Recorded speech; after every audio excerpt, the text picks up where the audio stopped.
what are just the major similarities between these three religions?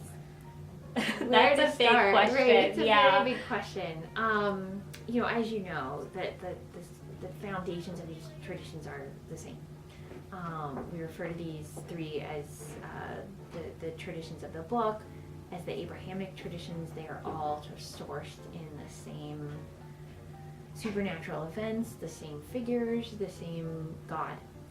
So these are traditions that are absolutely bound up together. Just as an aside, I think that's why they have such a hard time getting along, because they're family, and they're so similar. Now, of course, the problem with saying these traditions are so similar arises when people want to say, well, Christianity is just Judaism plus Jesus, right? Which is not accurate. That's a really problematic way of constructing Christianity. Or Islam is just Judaism plus Muhammad, right? So that's troubling. And I wouldn't say that. I find that really bad. But I would say these are traditions that are sourced in the same conception of monotheism, and they are sort of sourced in the same historical moments and supernatural moments. Allah is God. God is Allah. I mean, this is the same sort of conception of divinity, the same conception of divine history, of sacred history, of human creation. The creation stories are so similar. There are almost too many similarities to name between these traditions. They're so close.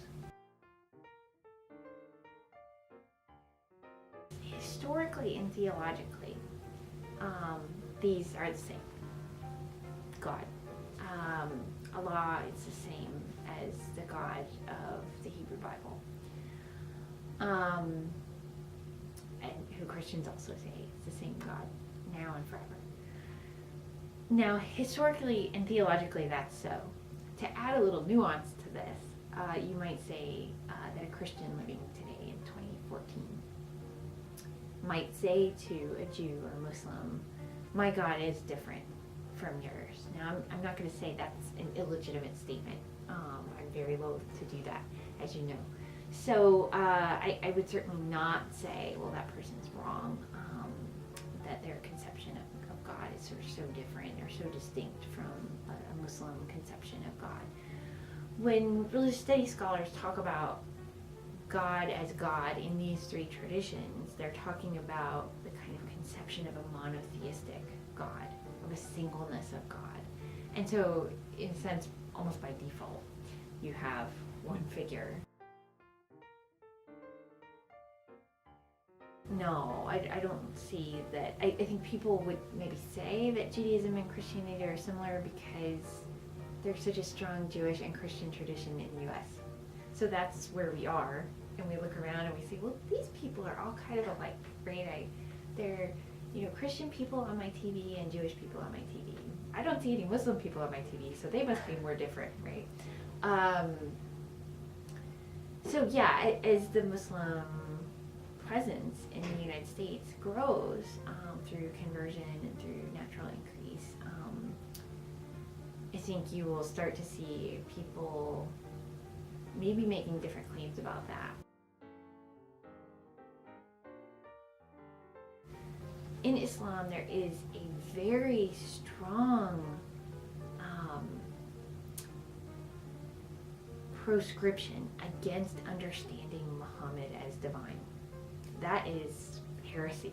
That is incorrect.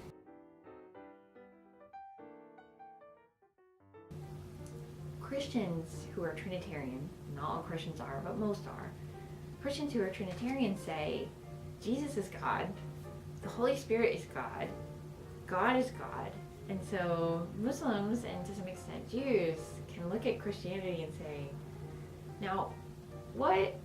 Now, Christians will say, okay, but no, you don't understand because they're all sort of part of one.